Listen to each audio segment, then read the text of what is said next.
Olá, queridos amigos do Mensageiros da Paz, é uma alegria estarmos juntos novamente, ainda que de forma virtual, mas não tardará que possamos nos encontrar aí na nossa abençoada Casa Espírita, esse verdadeiro farol que ilumina o nosso bairro inteiro.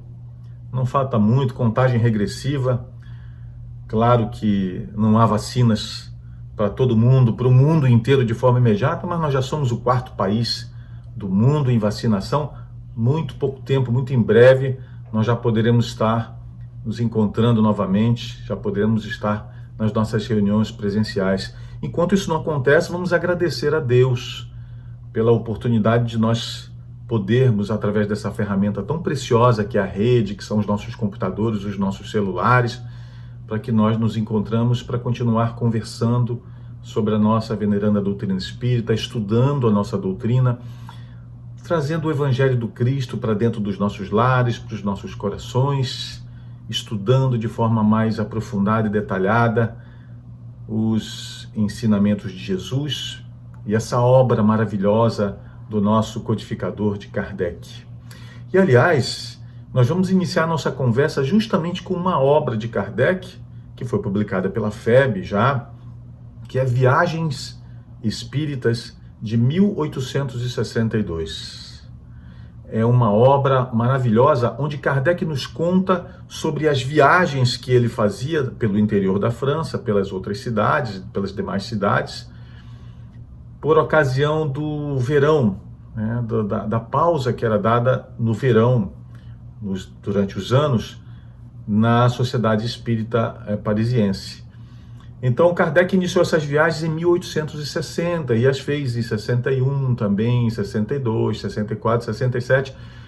Mas o próprio nome da obra indica, Viagens Espíritas de 1862, que ele considerou esse ano o mais importante de todos dessas viagens, para que ele fizesse esses estudos.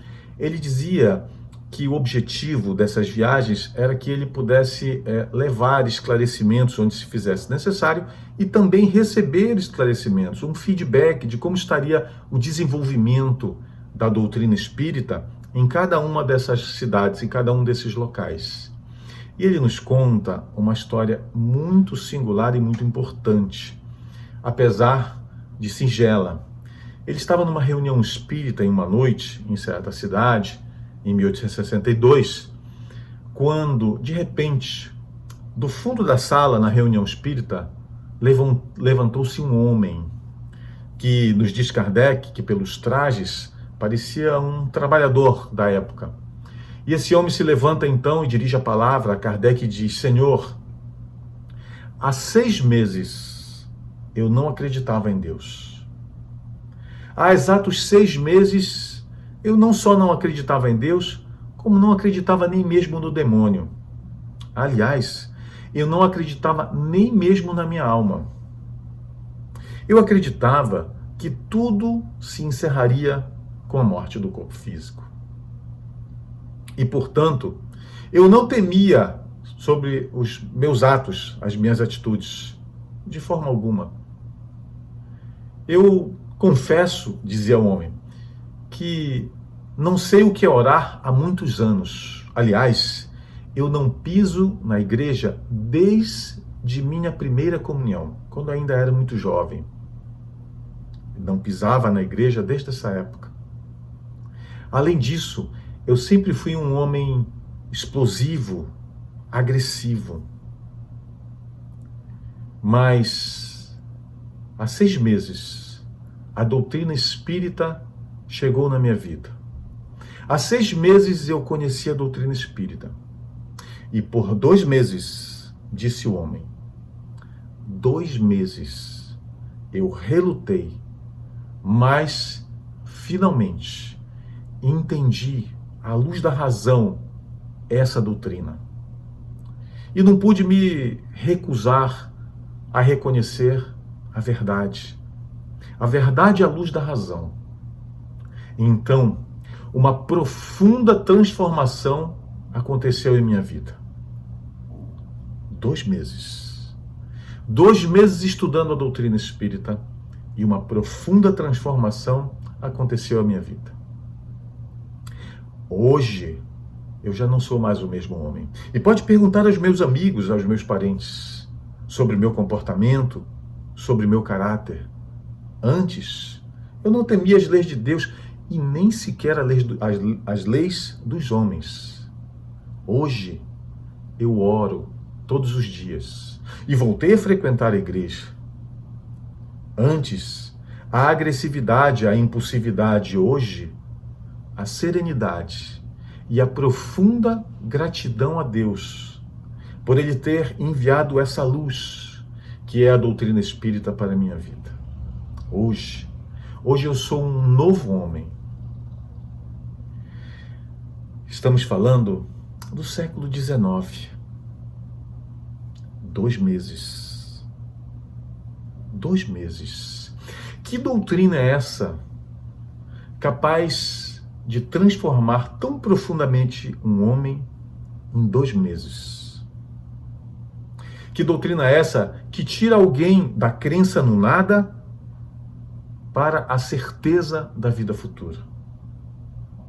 Da impulsividade, da agressividade para a serenidade, gratidão e fé na vida futura. Que doutrina é essa que foi enviada pelo próprio Cristo para consolar, transformar e iluminar a Terra, o nosso planeta? Que doutrina é essa que nos explica a cada um de nós o nosso presente, nos falando do nosso passado e do nosso futuro, nos apresentando a nós mesmos como perfectíveis? Aliás, o que está fazendo essa doutrina nas nossas vidas? O quanto essa doutrina já nos transformou? E em quanto tempo essa doutrina nos transformou? Porque estamos vivendo tempos complexos, delicados. E diante de tantas tribulações, de tantas aflições, tantas vezes nos esquecemos da voz melodiosa do Mestre a nos alertar que viveríamos esses tempos de aflições, de dificuldades. Mas Ele nos alertou. Tende bom ânimo. Tereis aflições, Ele nos alertou a todos nós, mas tende bom ânimo. Mas como confessar, como conservar o bom ânimo quando, diante dessas dificuldades, dessas aflições, nós tantas vezes desanimamos, esquecemos o alerta do nosso Mestre de que passaríamos por essas tribulações, que nós passaríamos por essas aflições, mas nos exortando ao bom ânimo. Como? Se muitas vezes nós sentenciamos a dificuldade e a tristeza nas nossas vidas, dizendo, com toda a nossa carga de energia, eu sei, eu conheço os ensinamentos do Cristo, mas é difícil. Ah, como é difícil. É tão difícil.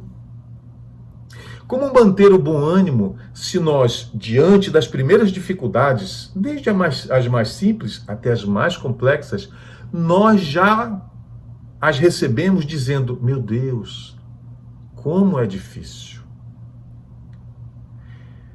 Nós estaríamos desamparados, entregues à nossa própria sorte?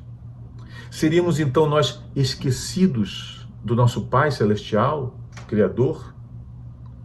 Não seríamos nós ovelhas do rebanho do Cristo? Por que então, se somos filhos todos de Deus, se somos ovelhas do seu rebanho e nenhum de nós se perderá, por que então o desânimo? Por que então nos distanciarmos tanto de Jesus justamente na hora em que nós mais precisamos?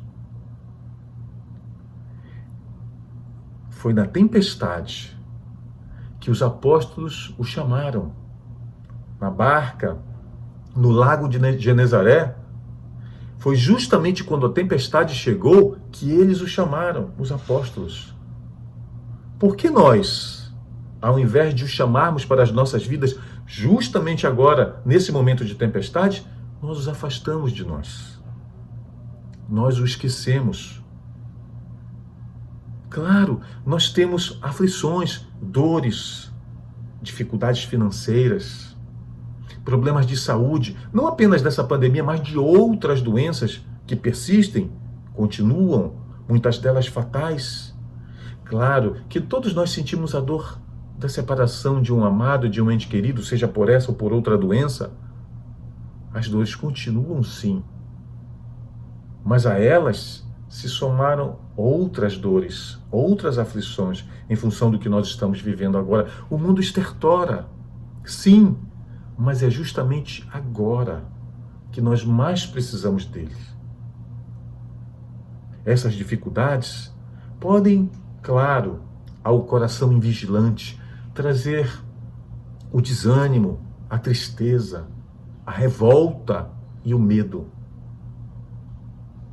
Mas esses sentimentos, tão divulgados em larga escala como ferramentas de dominação de nós, como ferramentas para a nossa dominação, para o nosso controle, quanto mais nos permitirmos nos nossos corações esses sentimentos de medo, de tristeza, de revolta, mais distantes nós estaremos do nosso Mestre.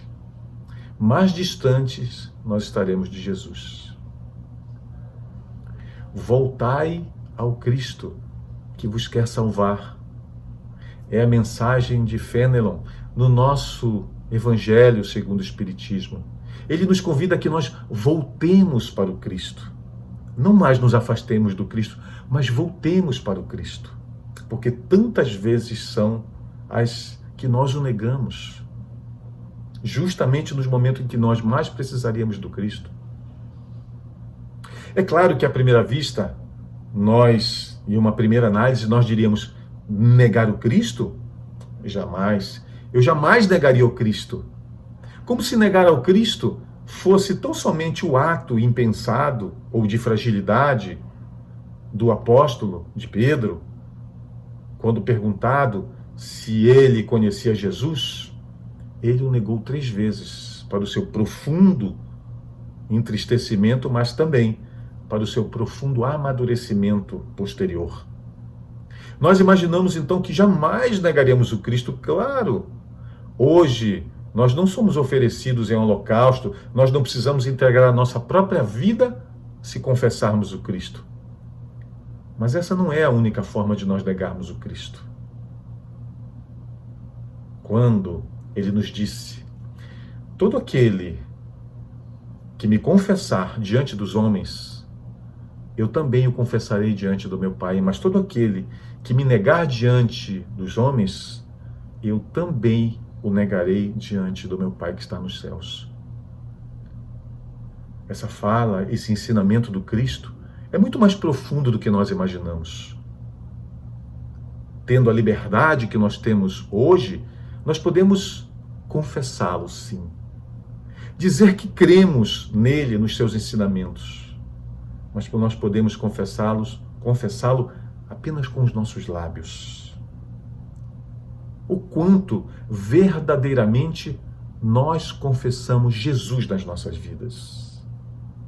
O quanto ele está nos nossos corações. Porque diante das dificuldades, onde o bom ânimo que ele nos ensinou? Diante das ofensas, onde o perdão? Nesse momento em que as famílias passam por tantas dificuldades de relacionamento, em função do distanciamento social e da necessidade de um convívio maior no lar, onde o perdão, a indulgência, a benevolência com aqueles que nos são mais próximos, não agindo de conformidade com os seus ensinamentos, nós também o negamos. Justamente ele que nos deu o sublime exemplo no martírio da cruz, infame, ainda que ele não merecesse. Não foi ele, afinal de contas, que nos curou da nossa cegueira espiritual? que nos trouxe toda a luz que nós temos nas nossas vidas? Não foi Ele que curou a lepra das nossas imperfeições através dos séculos? Por que então negá-lo? Por que então nos afastarmos do Cristo? Justamente nós, os espíritas, para quem Ele entregou o Consolador que Ele prometeu. Justamente nós, de quem Ele tanto espera, por que o negarmos? Nos permitindo que nos falte a coragem quando Ele nos falou do bom ânimo. Por que abandoná-los, nos recusando a perdoar, a ser indulgentes, benevolentes com aqueles que nos cercam? São tantos em profundo estado de perturbação psíquica, espiritual. Por que não confessá-lo, vivenciando os seus ensinamentos nas nossas vidas? Por que nos afastamos dele? Justamente nós, espíritas, que prometemos, tantos de nós, antes mesmo de nossa vinda aqui para a Terra, que nós o serviríamos. Que nós seríamos as suas mãos a entregar o pão aos famintos, a enxugar as lágrimas dos desesperados. Justamente nós que prometemos que os nossos pés caminhariam na direção daqueles que sentem fome, sede e frio. Justamente nós que prometemos testemunhar nós mesmos, diante das dores, a nossa fé inabalável, porque sustentada nos pilares de nossa razão, da razão. Estamos, queridos irmãos, diante de muitas dores no nosso planeta hoje, mas também estamos diante de uma imensa oportunidade, de uma imensa oportunidade de servir. E Jesus espera por nós. Claro que também nós sentimos as dores, as aflições, as dificuldades, mas nós não estamos sozinhos. É justamente agora, diante dessa tempestade, é que nós mais precisamos de Jesus. Mas é justamente agora, quando tantos choram, quando tantos caem, em que Jesus mais precisa de nós, os seus trabalhadores fiéis. E toda a dor que se espalha no mundo, toda a aflição que nós vemos no rosto de tantos de nossos irmãos, são verdadeiras oportunidades para os corações dispostos a estender as mãos, a se entregar de corpo e alma para Jesus, para o trabalho na seara do Cristo. Mas para isso nós precisamos nos preparar muito para que nós possamos servir com mais eficiência. Nós precisamos estudar a sua doutrina, estudar o Evangelho, estudar a doutrina espírita, que nos traz a explicação pormenorizada, mesmo daquelas máximas ocultas nas parábolas, porque ainda na época não eram todos que tinham a condição de receber a luz completa dos ensinamentos do Cristo. Hoje, a doutrina espírita nos traz de forma clara todos esses ensinamentos do Mestre, nos possibilitando que nós nos preparemos de forma tão eficiente para servir. Precisamos, antes de mais nada, estudar. E ao contrário do que nós podemos imaginar, num pensamento mais apressado, de que nós precisaríamos de anos a fio para que nós possamos nos tornar um trabalhador espírita. Não. A casa espírita precisa tanto de trabalhadores justamente agora, quando tantos, em função de tudo que nós estamos passando, para a própria segurança, precisaram se afastar. A casa espírita nos oferece tantas oportunidades de trabalho quando nós nos dispomos a nos preparar. A começar pelo estudo sério, assíduo, dedicado, disciplinado, planejado. Todas as casas espíritas, ou praticamente todas, dispõem de grupos de estudos por esse meio aqui mesmo. Se ainda não podemos nos encontrar presencialmente nas casas espíritas, nós podemos estudar. Quanta bênção! Nós podemos estudar na frente dos nossos computadores, dos nossos celulares, sentado no conforto dos nossos lares. Quantos grupos de estudo que, claro, não encerram em si e apenas neles toda a nossa fonte de estudo, porque se nós oferecemos ao nosso corpo físico o pão todos os dias, por que não oferecer também o pão do Espírito?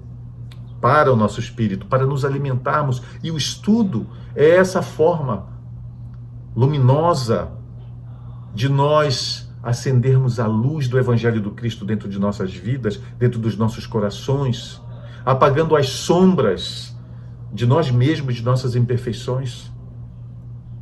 Os grupos de estudo são, então, um incentivo, um começo, um start para que nós passemos a um estudo mais frequente, diário, disciplinado, assíduo.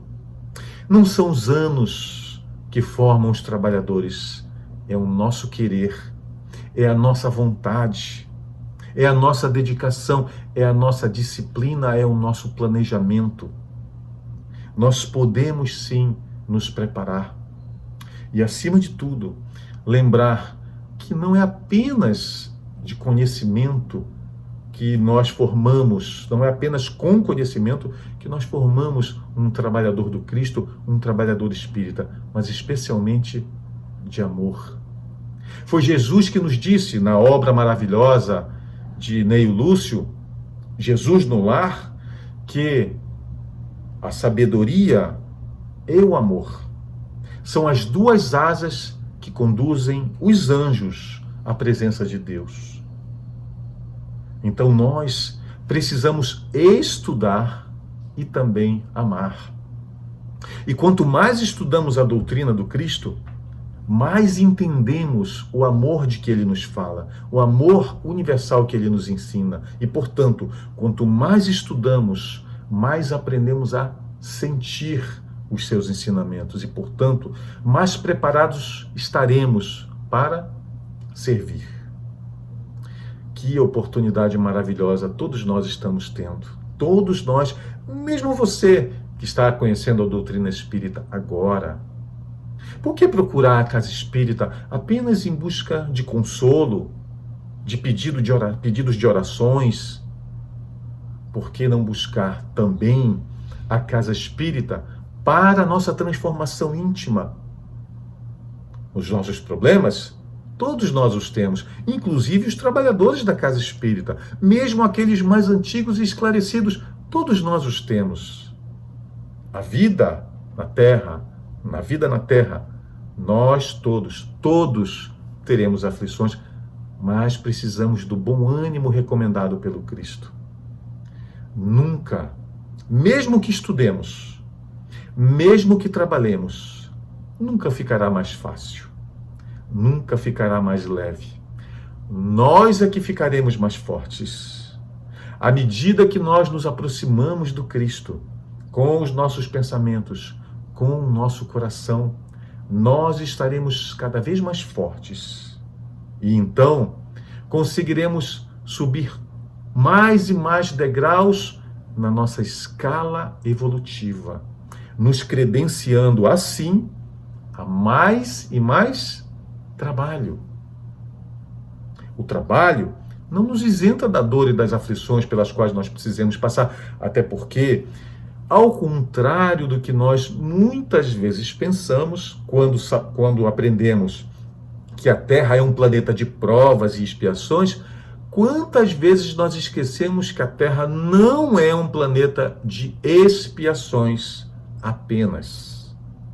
Porque todas as aflições e todas as dores que se nos apresentam na vida, quando nós conhecemos a a Terra, a categoria da Terra como um mundo de provas e expiações, nós acreditamos que todas as dores e aflições pelas quais nós passamos são expiações pelos nossos equívocos, pelos nossos erros de vidas pretéritas, como dessa também.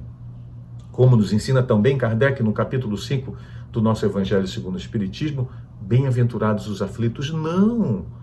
Nem todas essas dores e aflições têm origem em erros, em distanciamentos nossos, em infrações nossas das leis soberanas da vida. Muitas vezes são provas. Porque senão nós nos assemelharíamos ao aluno que apenas estuda. Como provar o seu aproveitamento daquele conhecimento que ele adquiriu, que foi apresentado ao aluno? Através das provas. Por isso, o nosso planeta é um planeta de provas e expiações. Se estamos aqui e precisamos expiar as nossas faltas do pretérito, das outras encarnações como dessa, nós também precisamos provar aquilo que ainda não é perfeito, que são as nossas virtudes. Nós precisamos desenvolver as nossas virtudes através do nosso estudo assíduo, disciplinado, sério. Mas nós precisamos experimentar essas virtudes nas provas da vida cotidiana. Nós precisamos provar que realmente nós estamos desenvolvendo essas virtudes, cada uma dessas virtudes em graus diferentes, mas nós precisamos das provas. Daí a sabedoria do ensinamento do apóstolo dos gentios, de Paulo, na sua epístola aos Tessalonicenses, quando ele nos recomenda: em tudo dai graças. Porque se essas aflições, claro, dai graças a todas as alegrias, agradecendo ao Pai, mas diante das aflições, lembremos-nos que nem todas são resultado dos nossos equívocos, o que pode nos deixar num estado de culpa paralisante. Muitas delas são provas para que nós testemunhemos diante de Deus, diante de nosso Mestre, diante dos nossos irmãos, diante de nós mesmos, essas virtudes. Nós precisamos, então, dessas provas e precisamos bendizê-las nas nossas vidas. Pensando dessa forma, entendendo a vida dessa forma, sabendo que na vida nós teremos aflições, mas que precisamos de bom ânimo, porque todos estamos rumando para a perfeição, todos somos perfectíveis, não segundo o tempo, mas segundo a nossa vontade, a nossa dedicação, o nosso querer. Nós, então, enfrentaremos todas essas dores e todas essas dificuldades com uma outra fé. Não mais o grãozinho de mostarda, mas a semente germinada, crescendo para que se torne uma árvore frondosa, a dar sombras não apenas a nós, mas a todos aqueles que Deus colocar no nosso caminho como servidores do Cristo. É isso que Ele espera de nós. Que possamos nos preparar, que possamos servir. Não busquemos o Cristo, especialmente nesse momento de tantas dores e, portanto, de tantas oportunidades. Não busquemos ao Cristo apenas como pedintes. Não busquemos a casa espírita apenas como mendigos espirituais, mas sim como aquele cujos olhos brilham diante da oportunidade do trabalho para o Cristo, na seara do Cristo. Buscamos a casa espírita na certeza de que encontraremos sim a consolação. Afinal, estaremos diante do Consolador que nos foi prometido pelo nosso Mestre. Mas na casa espírita também encontraremos preciosa oportunidade, um verdadeiro arsenal de conhecimentos que poderão nos transformar profundamente, não na próxima encarnação, nessa encarnação, se nós nos dispormos a servir.